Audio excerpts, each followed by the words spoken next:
So the next speaker is Hervé Deloam. He is traceability and rain RFID leader at Decathlon United. Hervé is leading this in Decathlon this project RFID. This project is the first, the biggest, the most advanced in the retail segment. Hervé has a master degree in microelectronics and signal processing from ESIA, master in business administration degree from INSTEAD. And of course, apart from being an expert in RFID, is part of the board of the directors of InRain RFID Alliance. So please, Hervé, I give you the floor. Go on stage.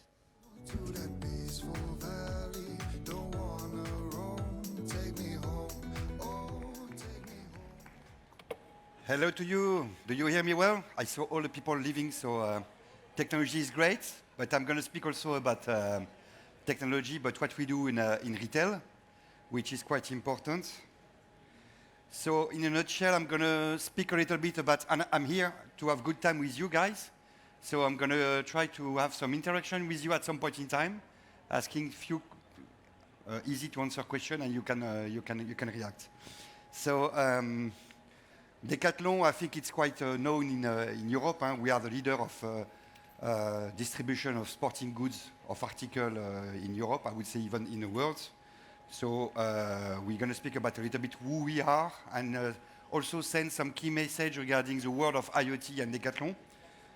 Focus on the RAIN RFID project, where we are very, very, very strong. Also some trends and law, because we are here also to explain to you what we are going to face in the next 5 years in terms of regulations, and explain also why we believe RAIN will cover a lot of what we need to do in terms of regulation. Okay? It's okay with you? Yes. So you know Decathlon? Who doesn't know Decathlon here? Okay, so we need to share a coffee just after the presentation. We have 100,000 people living for sports, trying to make sport accessible to the many in many different countries, 100 nationalities, kind of parity, men, women. 91% of the Decathlon teammates, they love to come every day to go to work. I had a life before Decathlon. It was not like that in the company I used to work with. I'm going to put names, but I think it's very important. We are passionate about sports. So it's very important to understand that we are really animated by the passion of what we're doing. So in IoT, we have a team of, I think, a little bit more than 100 people. And I don't know where Mark is. He is here. If you want to come to Decathlon to really bring your expertise, we are hiring quite a lot of people, because basically we have a high IoT strategy. I'm not going to enter into all the details. I think it's now 2,000 stores that we have, very big stores.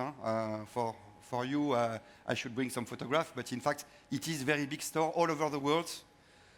We have opened and we are continuing to open, in fact, physical store. We are also progressing a lot in terms of turnover, digital turnover, as you can see. Now it's decreased because 2020, 2021 were COVID times, where of course we only had digital. But in fact, thanks to COVID, we have created a real digital market, and we are quite proud on that. We have a complete platform strategy that we are going to be put in place. It is started now in the UK. We are, by the way, sponsor, of course, of the Olympic Games in Paris. And we are increasing eco-design, and I would say circularity within our strategy. We have a completely new strategy called North Star, and the pillar 2 is really to become a beacon of light of everything related to sustainability and circularity. This is very strong in our DNA.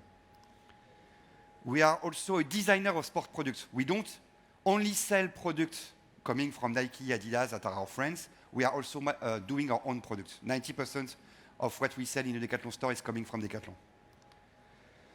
So regarding, in fact, RAIN and the RAIN project, so RAIN RFID, do you know where the term IoT comes from? Who was the first to invent IoT? I don't know if someone knows here.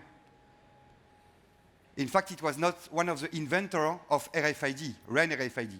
So you know RAN RFID, UHF RFID, the same, it's a 900 megahertz plus kind of technology. And in fact, here we see a lot of different things under the name IoT. But at the beginning, IoT was Internet of Things, not Internet of Device. I think here we speak a lot about Internet of Device. We speak not enough about Internet of Things. And when we speak about things, we speak about trillions of things, everyday things.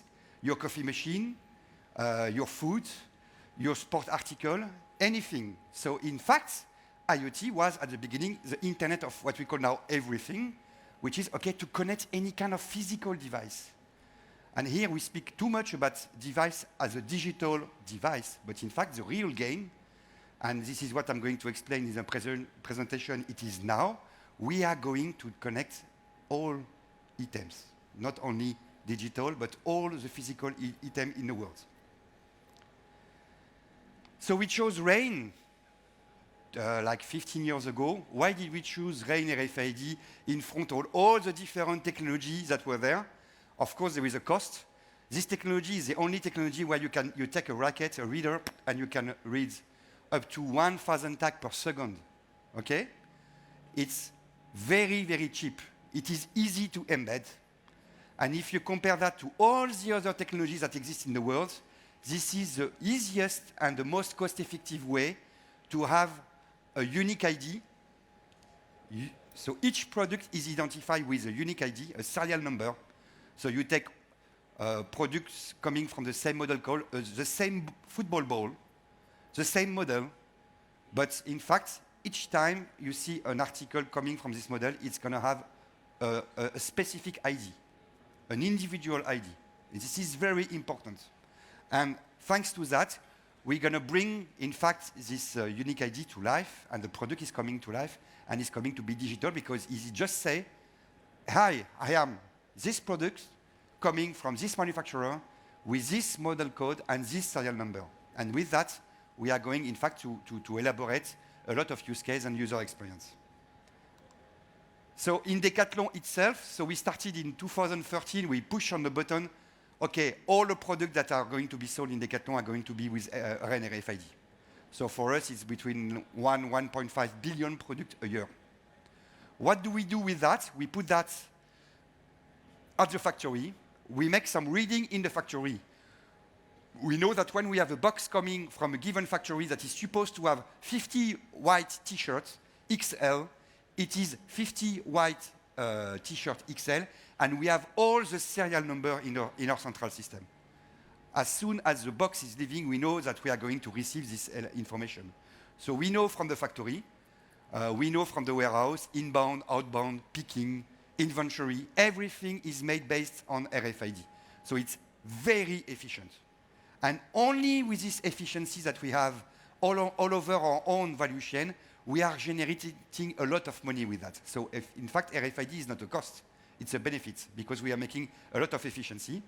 Of course, we're going into warehouses, into the stores.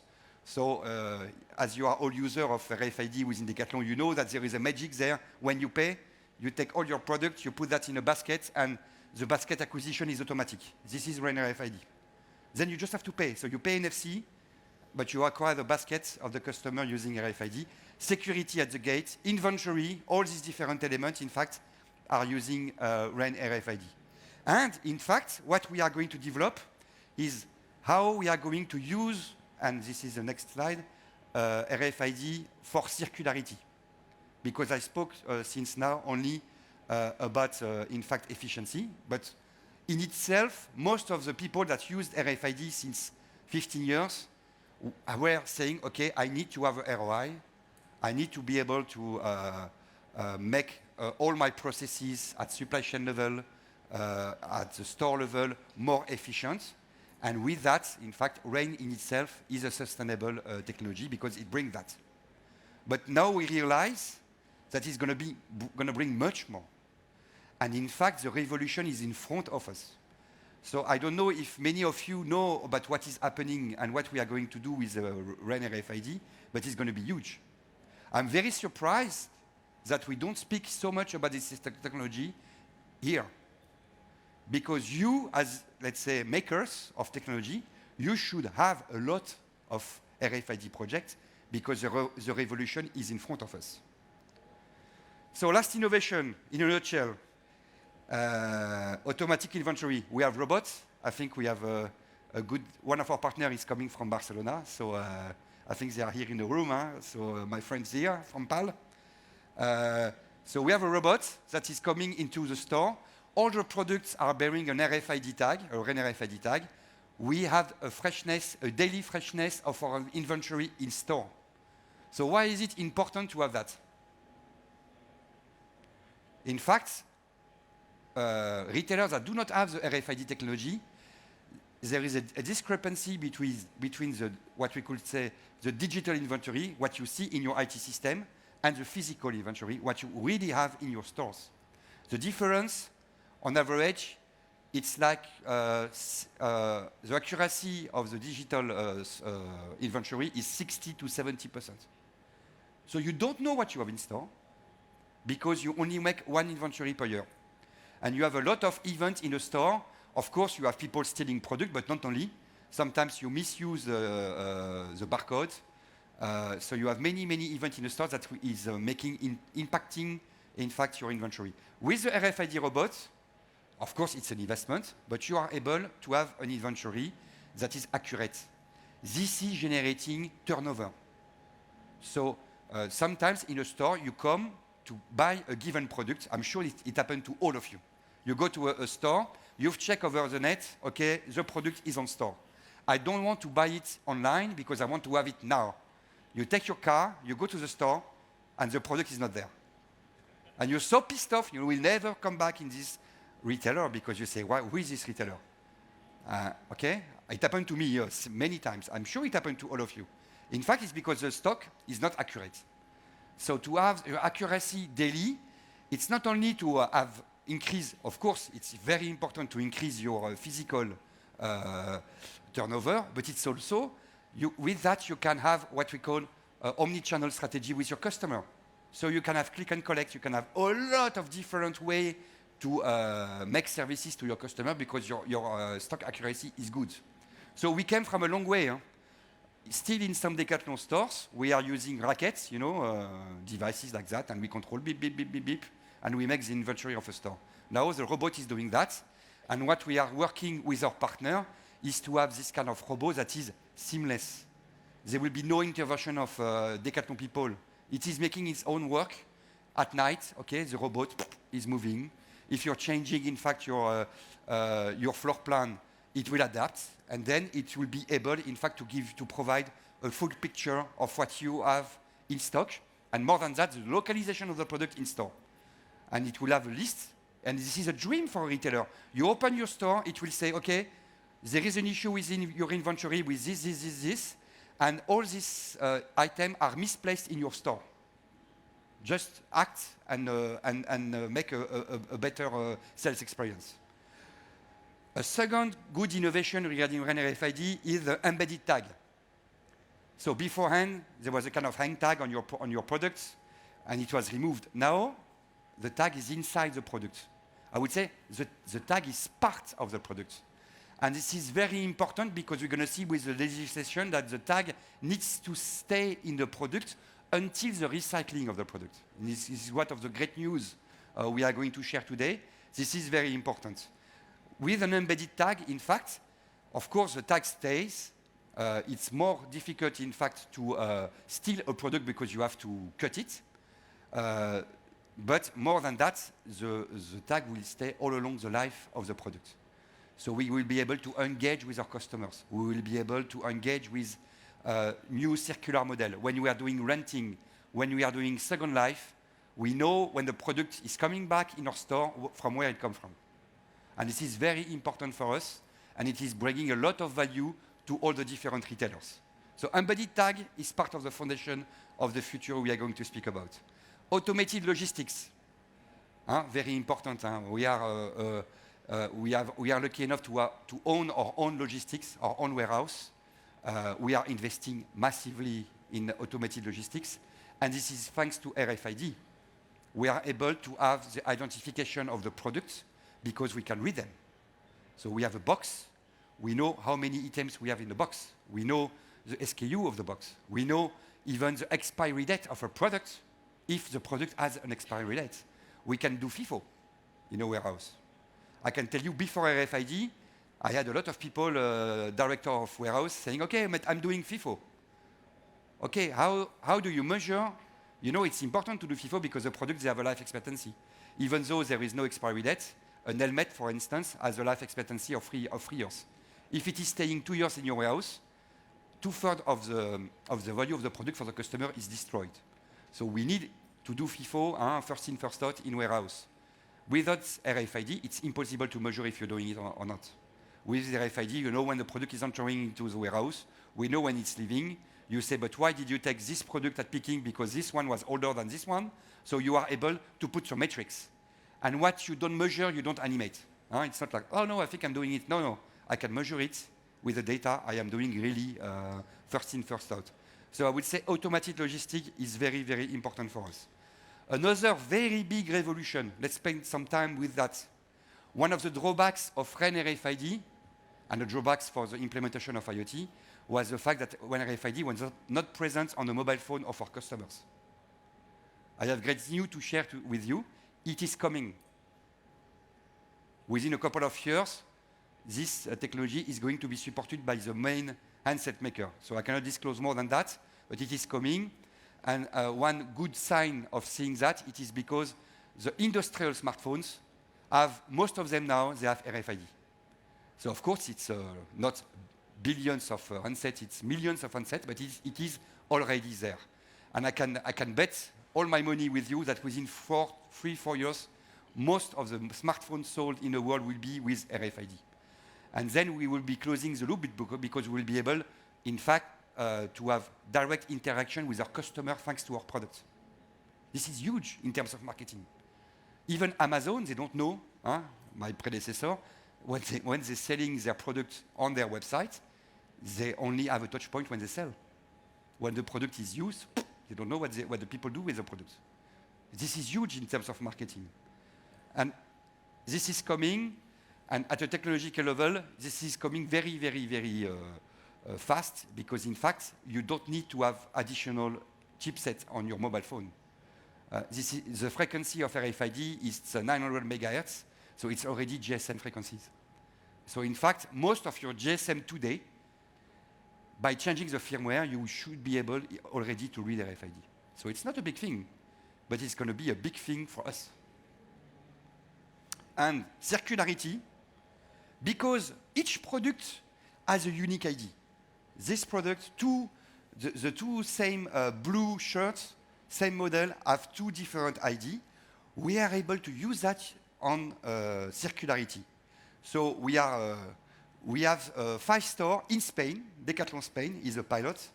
We are able, in fact, to, when we are cashing the product, when we are at the cash till, and we have the customer that is putting the product into the basket, we are able to see if the product is a new product or it is a second-hand product. And if it is a second-hand product, we know the state of the product. So the price at the cash till is no longer depending on the model. So you say, okay, this model is 20 euro. No, this product from this model is 20 euro because it's new, but this product, another product that is not new, second-hand, will have a different price. But in fact, before, we were obliged to put some new stickers to say, okay, this one is new, non-new. Now, we keep the ID of the product, and it is the environment, the IT system, that is modifying, in fact, its behavior just to take into account that it is a non-new product. And that is key, because we are going to be able to scale these models. Beforehand, to scale a circularity model, you were renewing your full IT.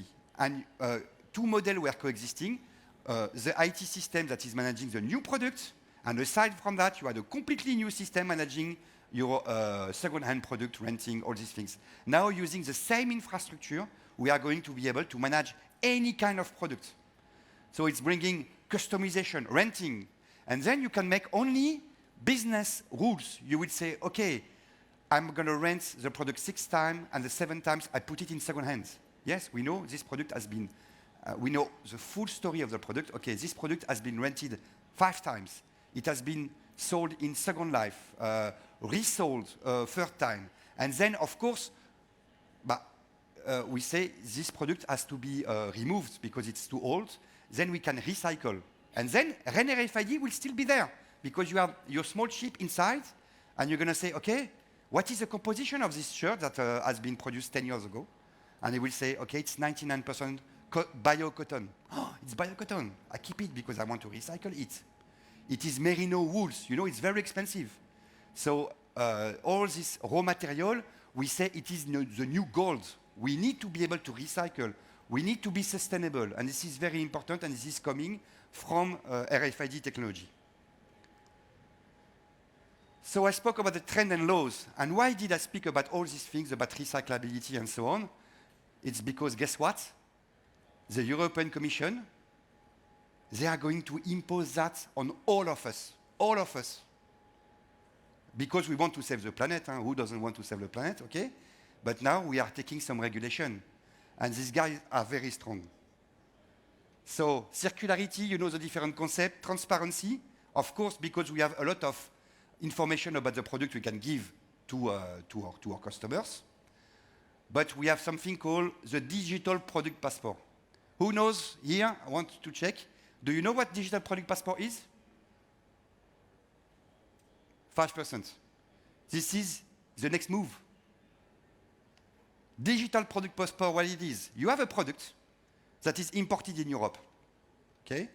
This product, if you want to be able to import that in the future, it will require a Digital Product Passport. Starting in 2027 to 2030, depending on the product category, you will need to have a Digital Product Passport, otherwise you cannot import anymore.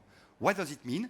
You have a kind of digital twin that will have all the information required to be able to be imported. So why does the European Commission impose that? What is the interest of this Digital Product Passport? First of all, you may know that we have some pure online players coming from Asia, the Temu, the Shein. In fact, they're sending to you, you can buy products that are not even compliant with existing regulation. Toys that are not compliant with the EC regulation, all these kind of things are coming directly from Asia.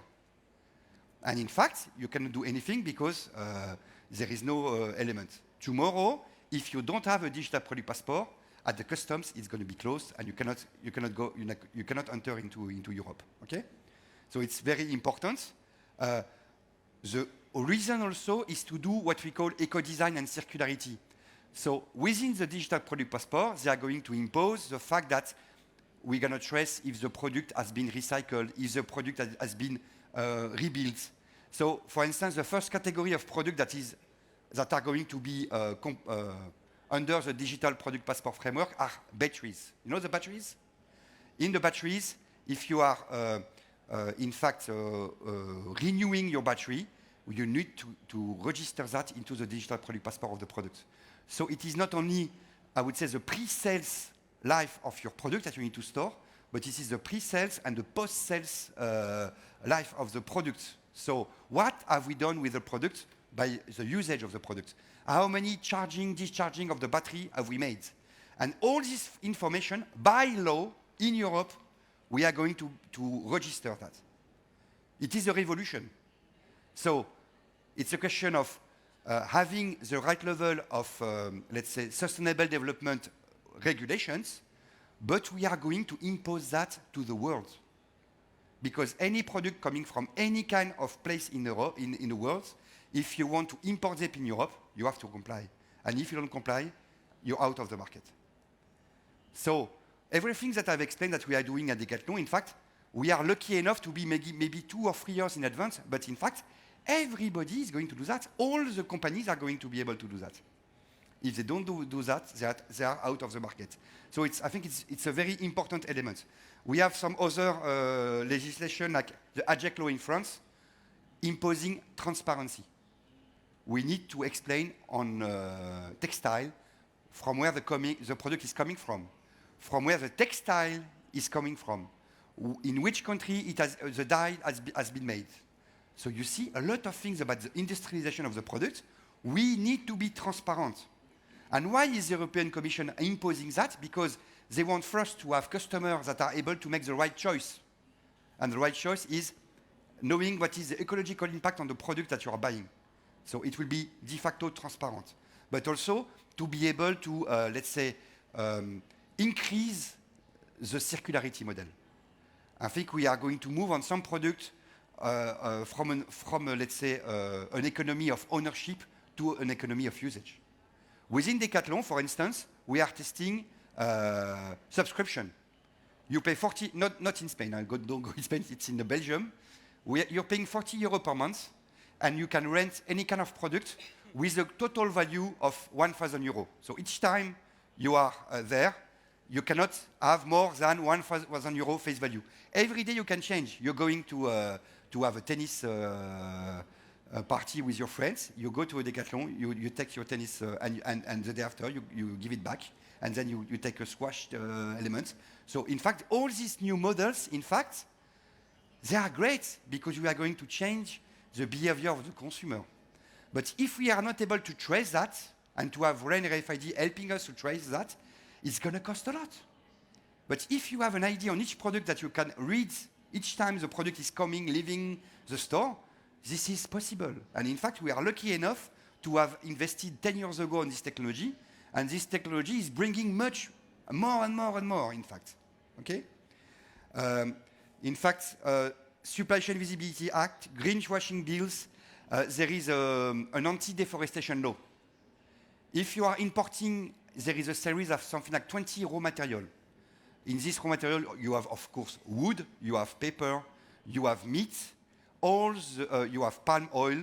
If your product is made on one of this raw material, you need to be able to prove that either the raw material is not coming from a place when there is deforestation.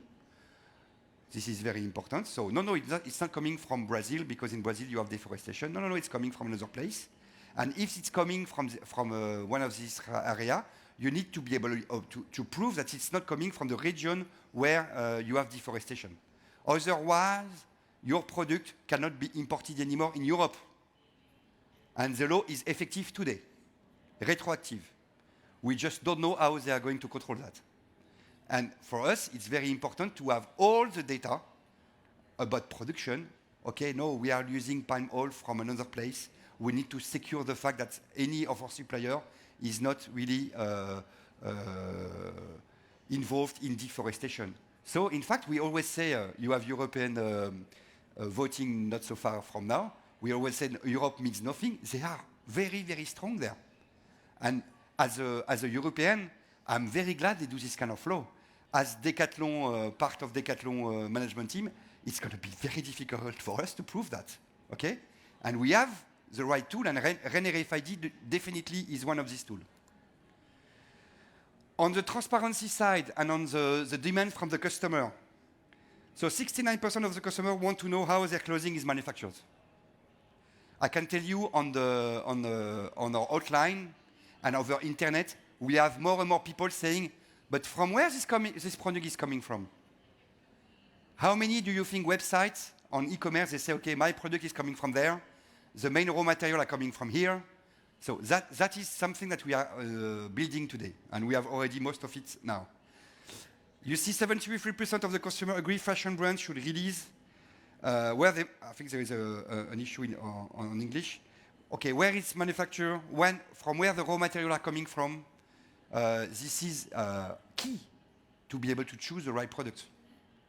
And you can imagine for a company like Decathlon, more than 1 billion products we sell all the time, 50% being clothing product, textile.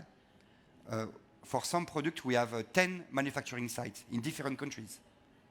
So we need to be able to trace individually each product to know this shirt is coming from Turkey, this one is coming from India. It's the same shirt. So we need to go to a granularity level that is way below the SKU. And in fact, this is what brings REN RFID. So the law is going to change everything. It's a game changer. The fact that the REN RFID technology is going to be in mobile phone within 3-4 years is going to change a lot in terms of interaction with customer. It's going to simplify a lot.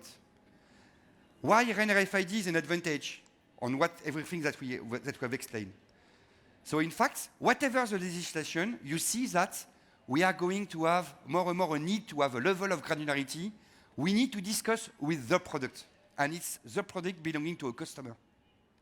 So we need to have this interaction. So the unique ID is key in the strategy of any kind of retailer or producer of goods. Whether you use a serialized QR code, you could use a serialized QR code. Whether you use a REN RFID chip, it's up to the retailer, but you need to go to a level of granularity that is, this item is different from this item. If you don't do that, you're not going to be able to at least comply with the law. So it's very important. So the identity has to be persistent, I would say, until the recycling. So today, most of the tags, you wash them 20 times, they don't work anymore. So we need to have a persistent identification. We need to have traceable origin and sharing the unique information. So this is more or less what you need to do. So we have the EPC. We have a company called JS1 that are great friends to us because they manage the codification. They manage interoperability. If you're reading the ID of the Decathlon product, it will never be the same than the reading of L'Oréal product, for instance. So we have interoperability in codification since a long time, thanks to our JS1 friends, Global Standard One. It's a global company, and we have the codification. And then you apply this codification with a QR code or with an RFID chip. So how to do that? In fact, we have a complete traceability system. So we already have a digital product passport within Decathlon. We are taking each time there is an interaction with the product, the ID of the product is read in 20, 30 places in our value chain today. So 1 billion product means that this year we are going to have 20 billion of events, minimum. We know everything about the life of our product. You cannot imagine how we are going to create value thanks to that. So in fact, the idea is not to say, okay, we wait for the legislation and we wait to get something. No, no, no. The legislation is showing the way. But we are going to go in this way, making money, being more efficient, using the data, in fact, to be much more efficient than today. So today we are having this great project. Of course, any kind of data project, we start with collecting the data. So you see the first row is collecting data from warehouse, from store, from industrial parts. Then we have our central database. This is going to be called the Digital Product Passport. Today we call that the digital twin because we started before the regulation. So we have it already. 20 billion events for all our products. We know the full life of our product. It was produced at that place, put in a box at that place, sent by transporter at that moment. It has been received in a warehouse at that moment, sent to another warehouse, picked up, sold in this store. It has been sent back to from the customer to the store because they didn't like the product. It has been bought by Decathlon for second life, resell to another customer, and then it's going to be reaching end of life. So you see the full life of the product, we are going to be able to have it. It's incredible in the level of information we're going to get with that. We're going to make better products. We're going to be more efficient. We're going to be circular. Our CO2 consumption is going to decrease drastically. So this is like a dream, but this is how we are going to make it. Okay? So the major challenge is, of course, to keep this EPC link. We need to have resistant tag, durable tag in the product. It's not a given. We are making some tests since 4 years, and it's working. So the technology is there. And in fact, we are now deploying more and more this kind of specific tag. So the value creation, compliance. We are complying with the new regulation. I would say without knowing it, but now we are complying. You could say that we think we are going to comply with most of the regulations that are going to come because they're going to be more and more. Transparency. This is a strong request from our customers. I think the new generation are even more sensitive. We need to say more about the product. The product has a life before it is sold. And in fact, it's a way for our customer to choose the right product. Also, it's a way for us to show the great things we do. In terms of social responsibility, Decathlon is doing a lot of great things. We don't go into Uyghur country. We, of course, not have children working for us. We have all these things we control. But it's time to share that. It's time to share that with our customer. Because we are not a Shein. We are not a Temu. And it's very important to show what we are doing. Okay? So transparency, you're going to see in a very short future, we're going to provide list of suppliers. We are going, if you're buying a product for Decathlon, you are going to be able to see exactly what was the journey of the product, from where the raw material was coming, all these different information. We have most of them already in our database.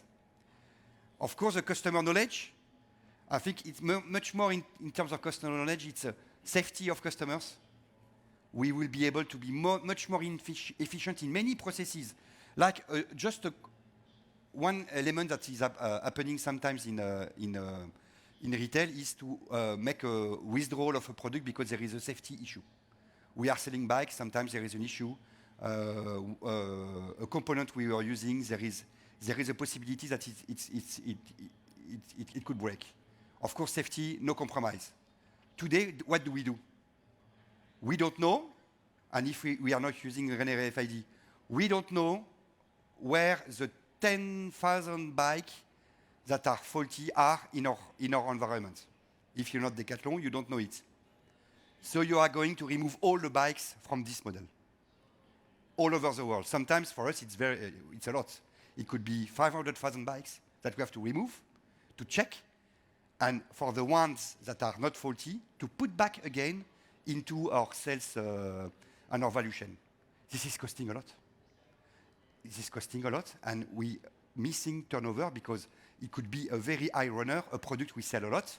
If you remove it from your store, you don't sell anymore.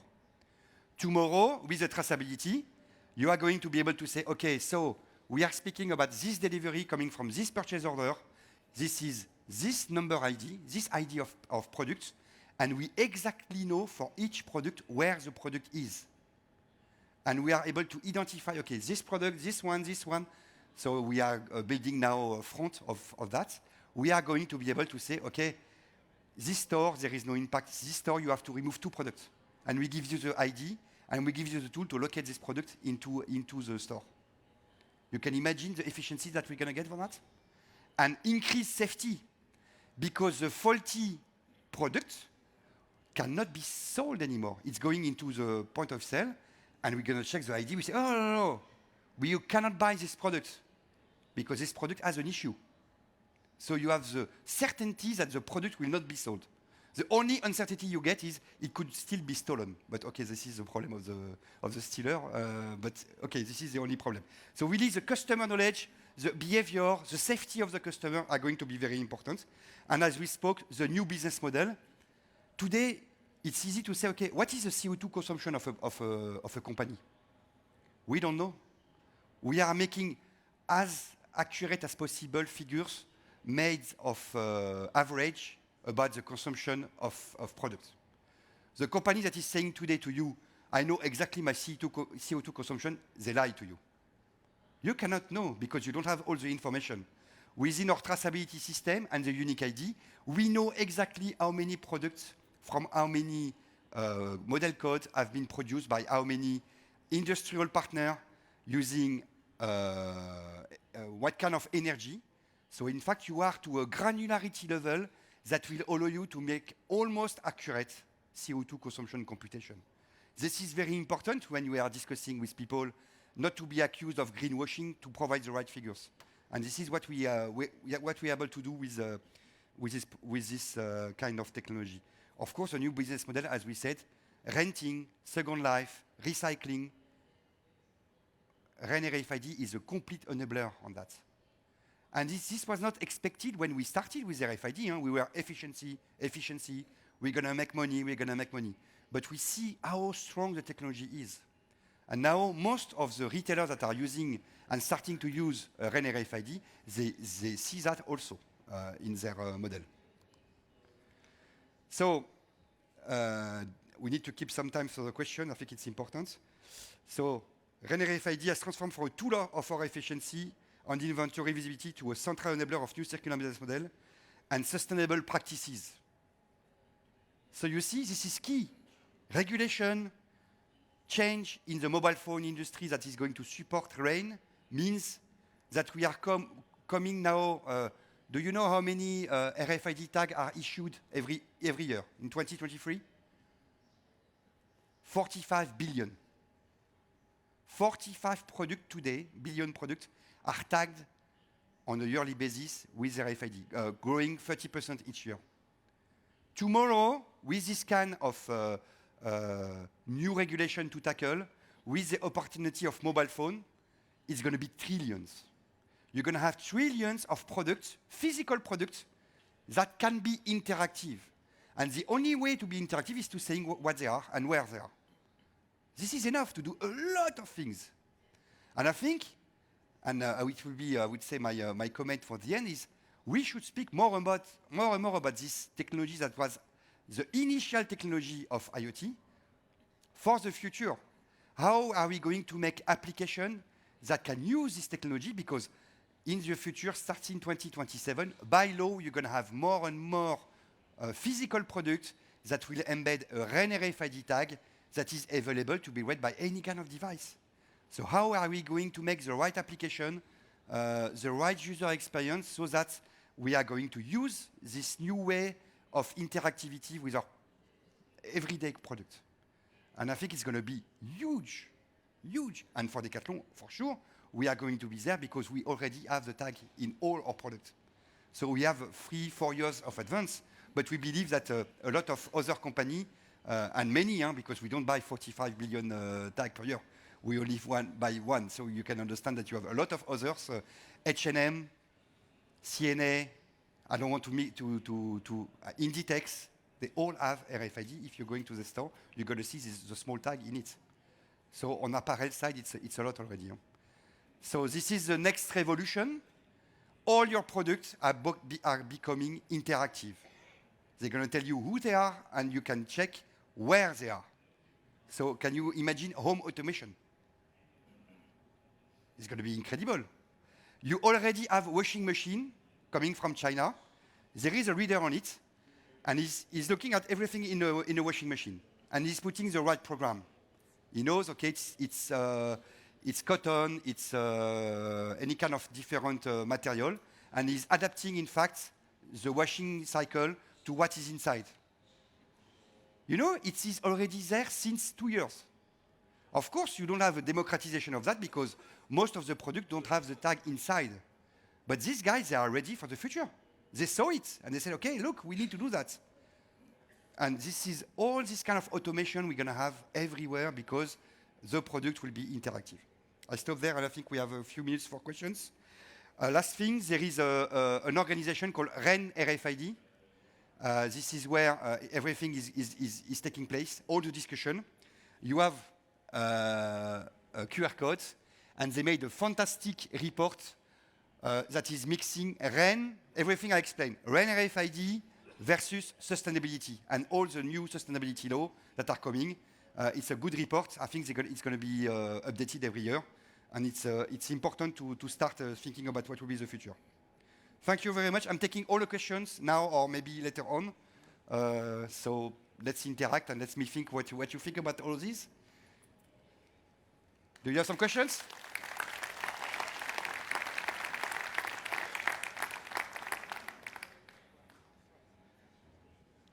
Hello. So first of all, thanks a lot for the insightful speech.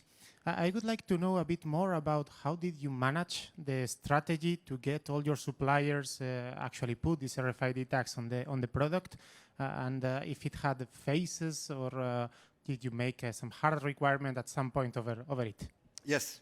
So it's important. So 90% it's our own product. So there we have, let's say, it's not really supplier, but it's industrial partner. So it's in our general condition terms, and they have to do it. 10% was Nike, Adidas, Puma. When we started, they said, okay, you guys are completely crazy. We're never going to do that. It was a long, long discussion. Now they all do that in their own stores. And sometimes they say we were the first, and so we laugh with our team, say, okay, they were the first, but we did it 5 years before them. That's great. We are sharing the same vision, and I think it's a common goal here. We speak that we need to control much more what we are doing, but indeed, because we were vertically integrated, it was easier for us than for others. If you only have, let's say, brands that you don't control, it's difficult. And I spoke about Zara, Inditex, CNA, H&M, Uniqlo. All these guys are vertically integrated. But more and more, you see brands that don't control all, let's say, their distribution, that have already RAIN inside. They will all have to comply. Here, when we speak about digital product passport, it's not a retail thing. It is a manufacturing thing. So the people putting in the market have to provide the digital product passport. And this is changing a little bit, but it's a good question. It was not so easy to do. You're right. Some other questions? Yes. Thank you a lot for your presentation. My question it will be about how are you using RAIN RFID for increasing recycling? How do you manage the end of life of your products, and how are you sharing the information with your customers? Okay, so the thing that I forgot to explain, it's a very good question. Today we have a DPP, I showed to you 20 billion events that we store. In this 20 billion, there is the composition of the product. We know the composition, but it's internal to Decathlon. And we will have, and this is the role of DPP, in DPP there is an API. So there's going to be an API defined by the European Commission stating for each product that you put in the market, you're going to make this and this and this information available for the sorter, for the customer, for the different, I think you have 20 roles that are defined within the law. So one law is the sorter because it is a sorting issue. You sort the product and then you recycle. Huh? It could be different actors. But indeed, we will have to make this information available to the sorter, and we are already piloting that. So they're going to have RFID equipment in the sorting line, and they are going to be able to say, oh, look, this product is 100% wool. We put it on the blue side or on the red side. It's going to be automated. But we need to be able to expose our information to this player. You're right. But this is the way it's going to be done. And do you delete the RFID tag? So the RFID tag, in fact, by itself, for some products, you have to cut it. But for most of them, in fact, we have made some check. It is already, it's not impacting, in fact, the recycling of the product. So it's a very small element. There is no package.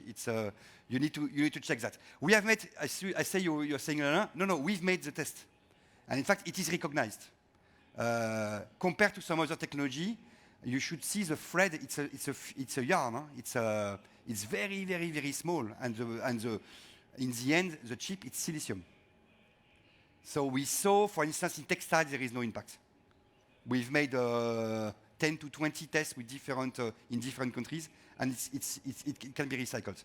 But you're right, for some specific products, we might have to cut it before we sort, and then we cut the tag. Some other questions? Thank you. Out of time, I see. I don't know. There's another. Can you hear me? Yeah.